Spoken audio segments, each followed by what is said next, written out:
wabarakatuh. Saya berdiri di sini sebagai moderator untuk membantu kelompok 3. Sebagai moderatornya saya Nur Aina Madara dengan NIM 230869. Baiklah, pada kesempatan kali ini saya akan menjadi moderator. Baik, kelompok 3 akan menjelaskan tentang anatomi fisiologi jantung. Materi pertama tentang struktur jantung yang akan dijelaskan oleh Sabita. Pada Sabita, silakan. Terima kasih moderator. Sebelumnya, Assalamualaikum warahmatullahi wabarakatuh. Waalaikumsalam warahmatullahi wabarakatuh. Perkenalkan, nama saya Zaki Sabita dengan NIM 23086162. Saya akan menjelaskan struktur jantung.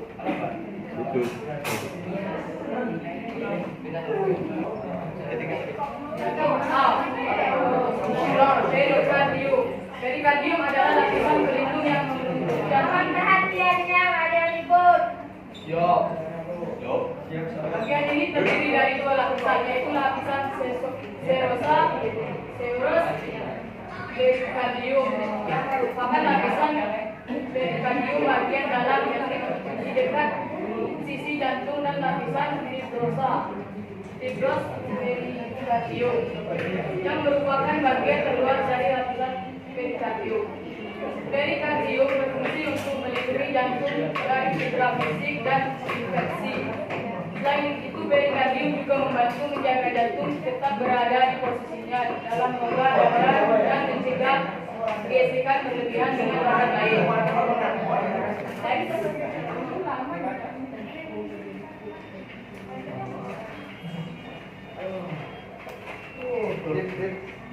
Baiklah, selanjutnya ada serambi atau arterium. Serambi jantung atau arterium adalah dua ruang kecil yang terletak di bagian atas jantung. Jantung manusia memiliki dua serambi, yaitu serambi kanan, arterium kanan, dan serambi kiri, yaitu arterium kiri. Next. Bilik atau ventrikel. Bilik merupakan bagian jantung bawah yang terdiri dari bagian kanan dan kiri. Bilik kanan berfungsi untuk memompa darah kotor dari jantung ke paru-paru, sementara bilik kiri berfungsi untuk memompa darah bersih dari jantung ke seluruh tubuh. Dinding bilik jauh lebih tebal dan berotot ketimbang serambi karena kerja lebih keras untuk memompa darah, baik dari jantung ke paru-paru maupun ke seluruh tubuh. Katup. Katup tricuspid mengatur aliran darah antara serambi kanan dan bilik kanan.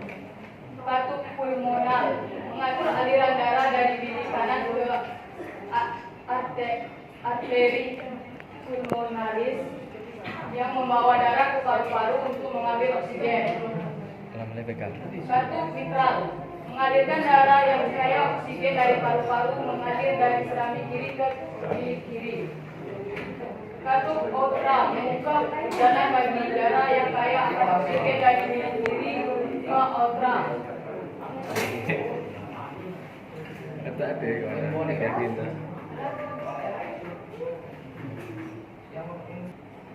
Baiklah, saya akan lanjutkan.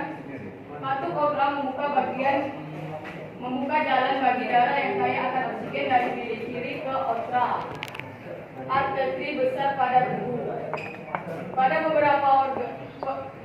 beberapa orang, katup jantung mungkin tidak berfungsi semestinya, sehingga menyebabkan penyakit katup jantung. Otot jantung. Otot dalam jantung bertugas untuk memompa darah ke seluruh tubuh. Otot jantung merupakan otot terkuat karena mampu bekerja terus-menerus sepanjang waktu sampai tanpa istirahat untuk memompa darah. Jika otot ini berhenti bekerja, maka sistem peredaran darah akan berhenti sehingga terjadilah kematian. Otot jantung merupakan bagian dari otot lurik dan otot polos yang berbentuk silindris dan memiliki garis terang serta gelap. Pengamatan secara seksama menggunakan mikroskop, maka akan tampak otot ini memiliki banyak sel yang berada pada bagian tengahnya. Pada otot jantung ini itu yang gue bilang lah. terdapat siklus jantung, yakni urutan kejadian yang terjadi saat jantung berdetak. Berikut dua fase siklus jantung, yaitu yang pertama, sistol. Jaringan otot jantung berkontraksi untuk memompa darah keluar dari ventrikel. Yang kedua, diastol. Otot jantung rileks terjadi pada saat pengisian darah pada jantung. Sekian materi yang dapat saya sampaikan. Saya kembalikan kepada moderator.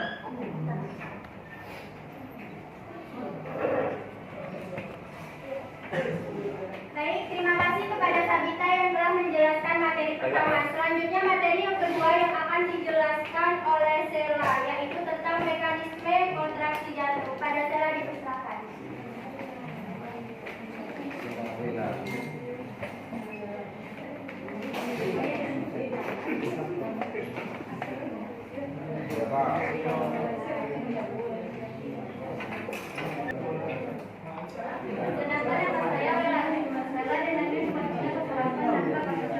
Baiklah, saya akan menjelaskan mekanisme kontraksi jantung. Secara singkat, sirkulasi darah yang dipompa jantung adalah dari tubuh ke jantung, lalu ke paru-paru kembali ke jantung, dan alirannya kembali seluruh tubuh.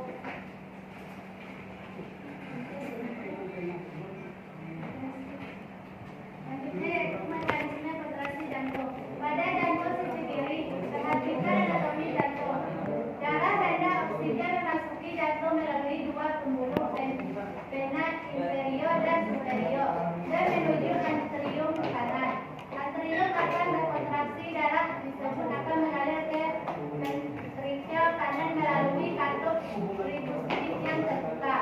Setelah ventrikel penuh, katup tribustik akan menutup untuk mencegah darah mengalir menuju ke anterium. Saat itu juga ventrikel akan berkontraksi dan darah meninggalkan jantung melalui katup pulmonal ke anteris pulmonalis dan ke paru-paru. Lalu darah akan kembali kaya dengan oksigen. Pemompaan darah yang kaya oksigen ini mengalir melewati jantung sisi kanan. Darah akan melewati vena pulmonalis menuju atrium kiri. Atrium akan berkontraksi dan mengalirkan darah ke ventrikel kiri melalui katup ventral dengan terbuka. Baiklah, saya kembali kepada moderator. Hah? Iya, saya. Sama si Baik, terima kasih kepada Sela yang telah menjelaskan materi kedua. Selanjutnya, materi ketiga dan keempat yang akan dijelaskan oleh Akif, yaitu tentang struktur dan sirkulasi pembuluh darah serta struktur darah. Pada Akif dipersilakan. Assalamualaikum warahmatullahi wabarakatuh. Waalaikumsalam warahmatullahi wabarakatuh. Nama saya Mustaqim Basri dari Maki. Ini 23086071. Baiklah, saya di sini akan menjelaskan materi tentang struktur dan sirkulasi pembuluh darah. Nah, sistem peredaran darah atau sistem sirkulasi adalah suatu sistem organ yang berfungsi memindahkan zat dan nutrisi ke sel. Sistem ini juga membantu stabilisasi suhu dan pH tubuh. Ada dua jenis sistem peredaran darah: sistem peredaran darah terbuka dan sistem peredaran darah tertutup. Nah, yang pertama yaitu darah mengangkut oksigen dari paru-paru ke sel dan karbon dioksida dalam darah yang berlawanan.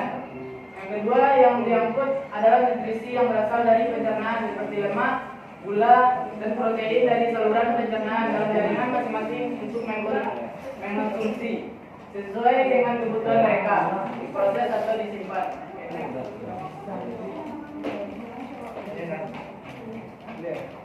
Selanjutnya sistem peredaran darah.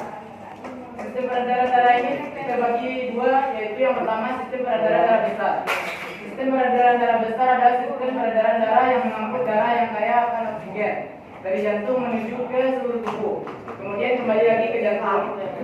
Yang kedua, sistem peredaran darah kecil. Sistem peredaran darah kecil adalah sistem peredaran darah dari jantung ke paru-paru, kembali lagi ke jantung, dengan membawa darah yang mengandung karbon dioksida. Oke, next. Nah, ini contohnya pada proses ini mulai saat darah dipompa oleh jantung bagian kiri. Yaitu dari ke kiri akan masuk ke aorta dan arteri. Selanjutnya ke kapiler di seluruh tubuh. Oke, next.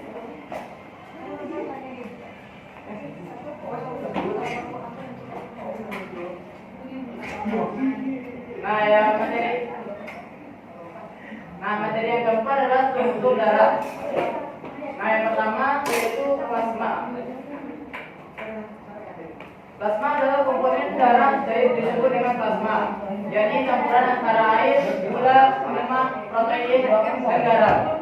Plasma adalah komponen darah yang berperan dalam mengangkut sel-sel darah ke seluruh tubuh bersama dengan berbagai zat lainnya. Misalnya seperti nutrisi, antibodi, zat protein, pembekuan, hormon, hasil limbah tubuh, serta protein yang membantu menjaga keseimbangan cairan tubuh. Oke, next. Yang kedua, sel darah merah. Sel darah merah mengandung protein khusus yang disebut sebagai hemoglobin. Hemoglobin sendiri berperan penting dalam membantu mengalirkan oksigen dari paru-paru ke seluruh tubuh. Dan kemudian mengembalikan karbon dioksida dari tubuh ke paru-paru sehingga dapat dihembuskan. Selain itu, hemoglobinlah yang membuat darah tampak merah. Dan ketiga adalah sel darah putih. Sel darah putih ini atau leukosit berfungsi penting dalam melindungi tubuh dari infeksi. Namun, sel darah putih jumlahnya lebih sedikit bila dibandingkan dengan sel darah merah, yaitu hanya terhitung sekitar 1% dari total darah keseluruhan pada tubuh. Jenis sel darah putih yang paling umum adalah neutrofil yang merupakan sel dengan respon cepat dan menyumbang 55 hingga 70% total jumlah sel darah putih. Setiap neutrofil hidup kurang dari sehari, sehingga sumsum tulang akan terus-menerus memproduksinya agar dapat mempertahankan perlindungan dari infeksi. Yang keempat yaitu trombosit. Trombosit sebenarnya bukan sel, melainkan fragmen sel yang lebih kecil. Komponen darah yang satu ini berperan dalam membantu proses pembekuan darah atau koagulasi.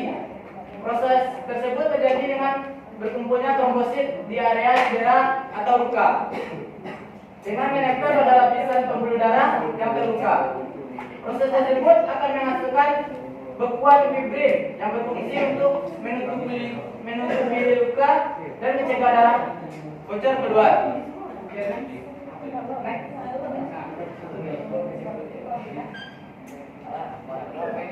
Sekian dari saya. Assalamualaikum warahmatullahi wabarakatuh.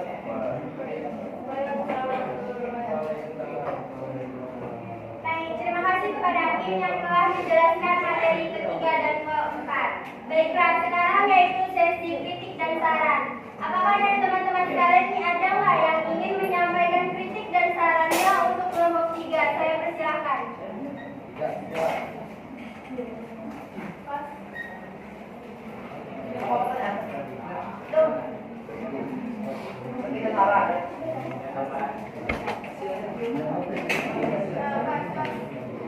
Baik, selanjutnya ini dia sesi yang kita tunggu-tunggu, yaitu sesi pertanyaan. Baiklah, pada teman-teman sekalian ada nggak yang ingin bertanya kepada kelompok 3? Saya akan membuka 3 penanya dulu. Baik, kepada hasil silakan sebutkan nama dan nimnya. Nanti. Bismillahirrahmanirrahim. Assalamualaikum warahmatullahi wabarakatuh. Bila perkenalkan, nama saya Siladi dengan NIM 23086283. Seperti yang teman-teman lampirkan pada PPT tadi, pada jantung terdapat katup, yaitu katup atrioventrikular dan katup semi lunaris. Seperti yang kita ketahui, fungsi katup pada jantung yaitu untuk mengatur aliran darah dalam satu arah. Yang menjadi pertanyaan saya, jika katup jantung mengalami kerusakan atau tidak berfungsi, maka apa yang akan terjadi dan bagaimana pengaruh yang akan dirasakan bagi tubuh? Terima kasih. Terima kasih kepada hasil yang telah bertanya. Selanjutnya yang ingin bertanya silakan sebutkan nama dan NIM. Perkenalkan, nama saya Umar Setiawan dengan NIM 23086298. Di sini saya ingin bertanya bagaimana jantung dapat mempertahankan Biar kompak dan apa yang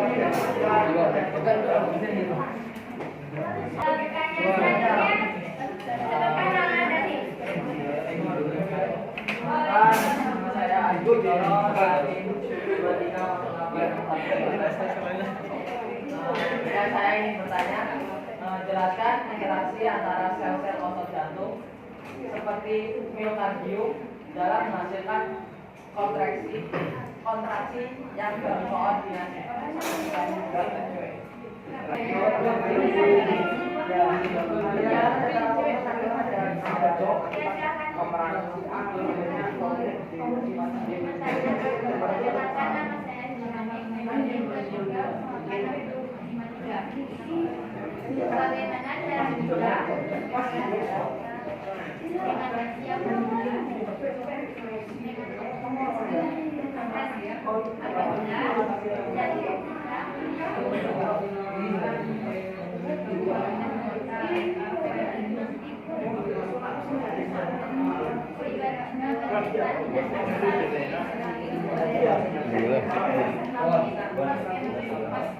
Ibu boleh.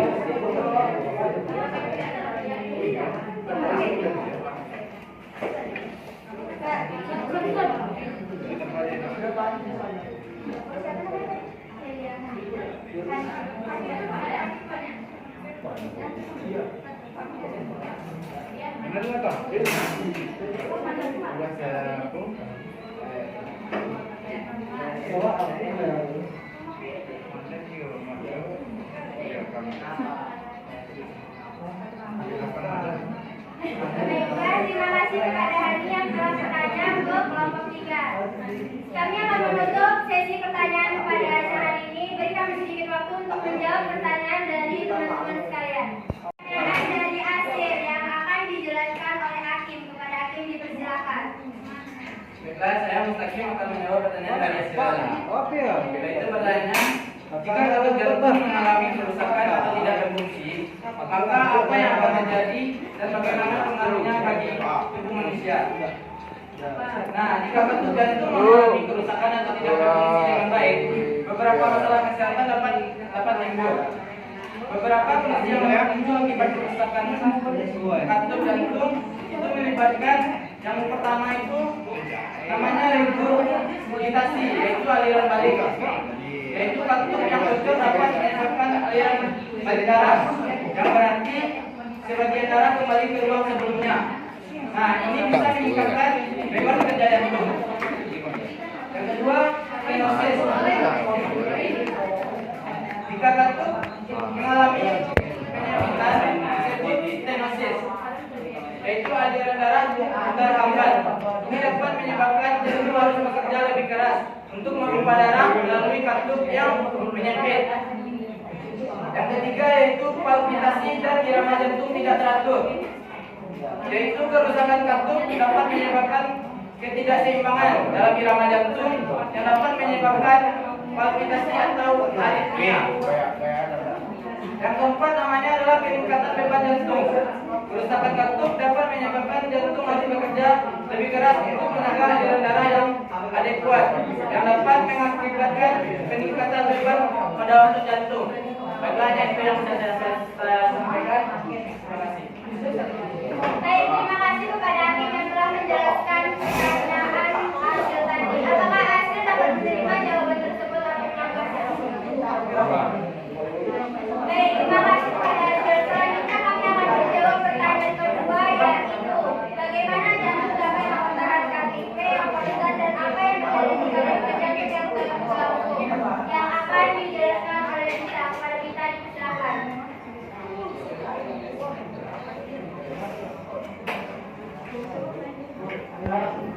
Baiklah, saya akan menjawab pertanyaan ini. Bagaimana jantung dapat mempertahankan ritme yang konstan dan apa yang terjadi jika ritme jantung bergabung? Jantung dapat mempertahankan ritme yang konstan melalui sistem listrik alamiah. Ini dimulai dengan waktu sinoatrial atau disingkat dengan SA, yang berfungsi sebagai pacemaker alhamdulillah jantung. SA node menghasilkan sinyal listrik yang memicu kontraksi otot jantung secara teratur. Sinyal ini kemudian menyebar melalui atrium dan mencapai nodus atrioventricular atau AV yang mengatur transmisi sinyal lewat vertikal. Jika ritme jantung terganggu, kondisi yang disebut aritmia ini dapat memengaruhi kemampuan jantung memompa darah secara efisien. Misalnya, detak jantung yang terlalu cepat disebut takikardia, sementara detak jantung yang terlalu lambat disebut bradikardia. Aritmia dapat disebabkan oleh berbagai faktor, termasuk gangguan pada sistem listrik jantung, kerusakan jaringan jantung, atau faktor eksternal seperti obat-obatan stimulan. Sekian jawaban yang saya sampaikan. Saya kembalikan ke moderator.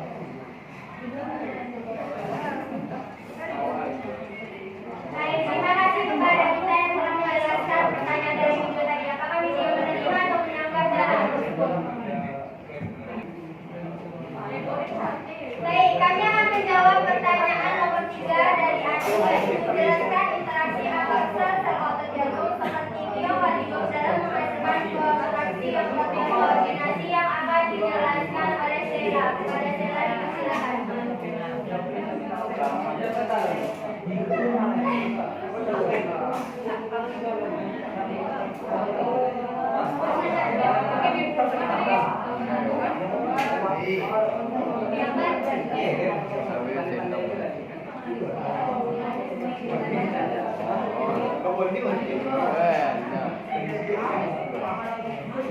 Baiklah, saya akan menjawab pertanyaan tadi.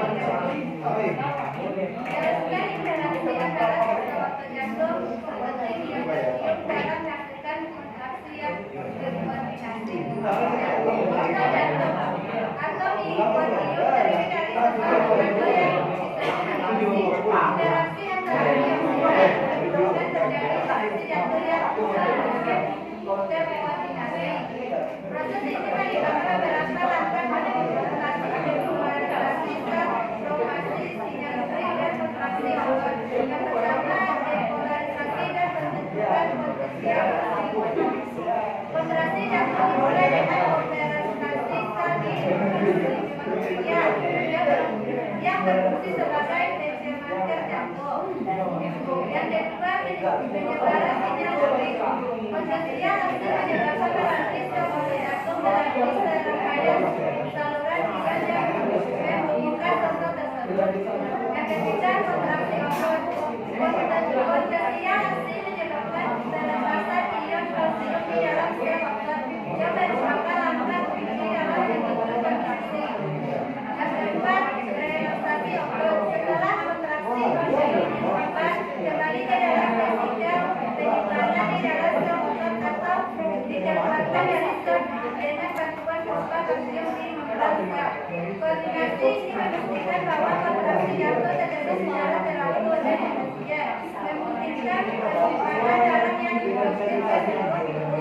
Gangguan dalam sistem konduksi atau gangguan pada interaksi protein kontraktil dalam menyebabkan aritmia atau disfungsi jantung. Baik, terima kasih kepada Sheila yang telah menjelaskan pertanyaan dari Adi. Apakah Adi menerima jawaban tersebut atau menyanggahnya?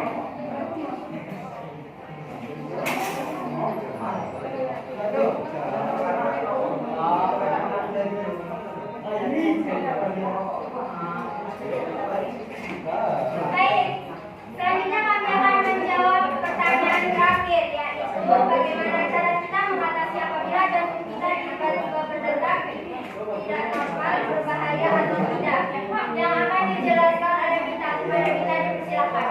Baiklah, saya mempunyai pertanyaan Hanif, yaitu bagaimana cara kita mengatasi jantung apabila jantung kita tiba-tiba berdetak tidak normal, berbahaya atau tidak. Jika Anda mengalami detak jantung yang tidak normal, seperti berdetak terlalu cepat atau tidak teratur, segera cari bantuan medis. Itu bisa menjadi tanda masalah kesehatan medis. Selama menunggu bantuan, cobalah Anda duduk, bernafas perlahan dan hindari aktivitas fisik yang berat. Jangan diabaikan gejala tersebut karena itu dapat berakibat fatal. Baik, terima kasih kepada kita yang telah menjelaskan tentang